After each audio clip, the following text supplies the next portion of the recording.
Well, I think I took things way too far, though they might have been fucked from the start. Hey, what's the word? Welcome to another episode of Sunday Sidecar, the series when I look back and take it apart, referring to last week's Tuesday Ukeday drop from yours truly, Uke Brute. This week's episode, I think I took things too far.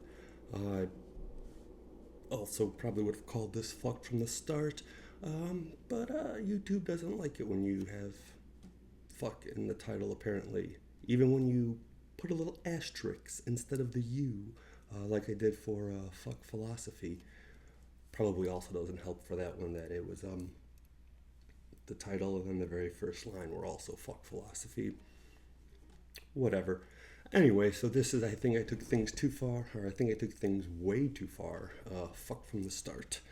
This is a older, not me, it's about a year old, year and a half or so, part of the big 2023 burst of ditties, the Diddy burst, D-I-T-T-Y, D-I-T-T-Y, Diddy burst. Yeah.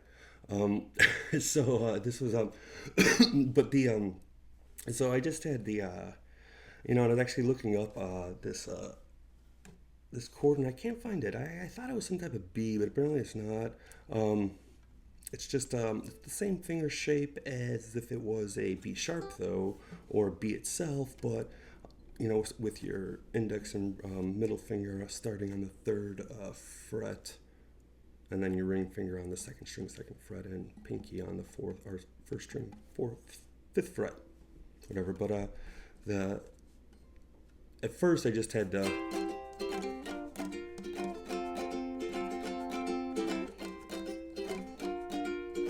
that was kind of how I was playing it for the majority of the time, and that's what it started off as, just kind of like that and then that, what is this, a D minor?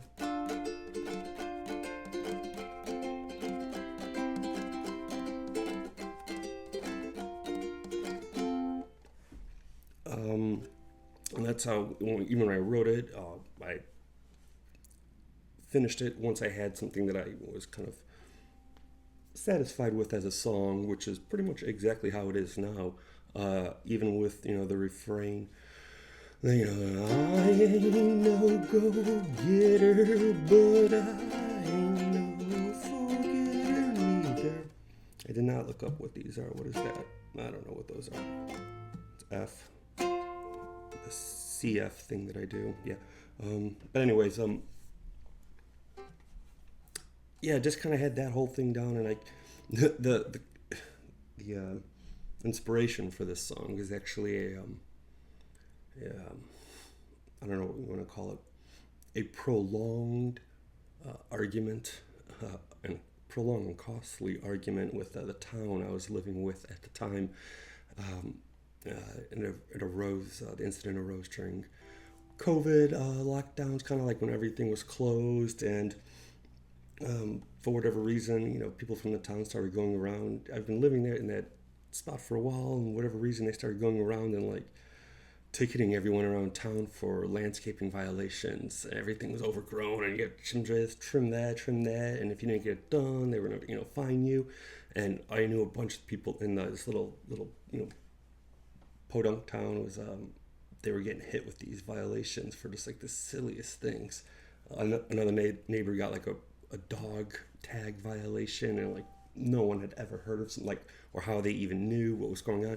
I have a feeling that they were just looking for some new revenue streams because taxes were probably not hitting where they're supposed to, and so balancing was kind of tough. But then it started this whole kind of chain of events where I was like, fine, whatever, I'll trim it, and but then they wanted me to like take care of like this easement, like where like the utility lines were. That you're responsible for that too. I'm like, get the hell out of here. That's a lot of.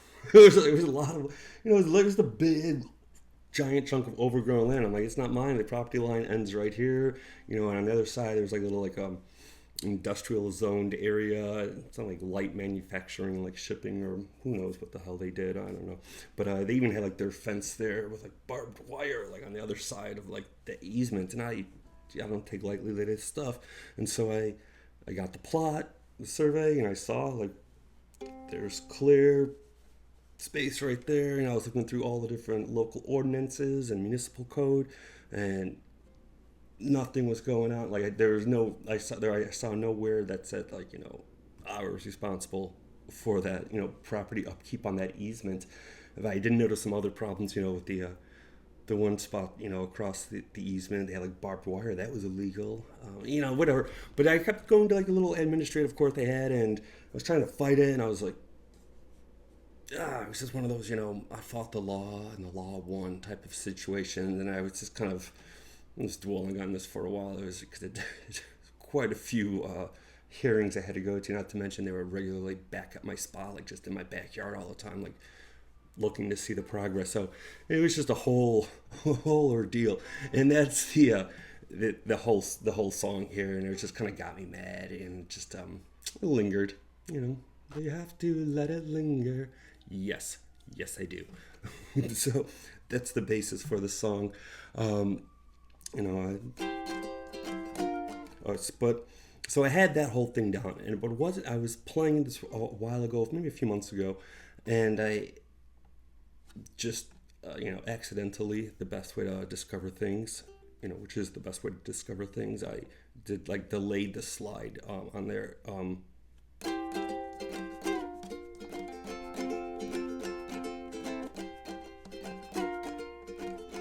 But see, my mind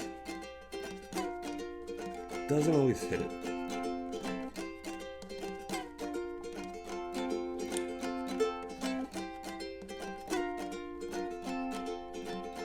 Or should I have led her to their word?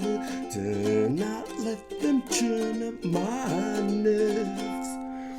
And so, I don't know, it just sounded like it just fit better. It just, should I have... I think I took things way too far. And so I'm like, yeah, that's the better song for that. That's the,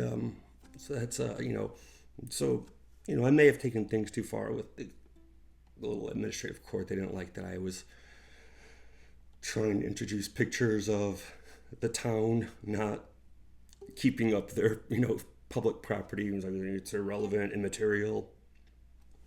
Is it though? Is it? I don't know. The town, they were acting like a little HOA of their own, as if the, I don't know, it's upsetting, Just a few of the things about the lyrics, maybe, just to kind of clarify, so a Seether, yes, it's a kick-ass song by Veruca Salt, but it's also a, it's like a person, who gets, easily irritated, aggravated, and it was, it's also, an old-timey term for a way to boil things, like a kettle pot, and so that's kind of where the, what is that? If you go and boil my oil, you won't exploit my seether. So yeah, you won't exploit my kettle that's boiling my oil, but you'll maybe get my oil bubbling, boiling, my oil boiling. So that was just kind of like, just in case, anyone was wondering why that was there. I thought I had another one. I was just oh yeah. The upset the apple cart, another old-timey type of term for just kind of like spoil somebody's plans, or send somebody off track, just kind of like detour them, or just kind of ruin everything. Just upset, but upset in the term like kind of like overturn. Yeah, that's right. But yeah, so that's I think I took things way too far, but it was fucked from the start. I'm sure we can all relate to situations like that. Hopefully not from watching this video though, because I do hope you enjoyed. I really thank you for tuning in, and I wish you check back soon. Another ditty from Uke Brute.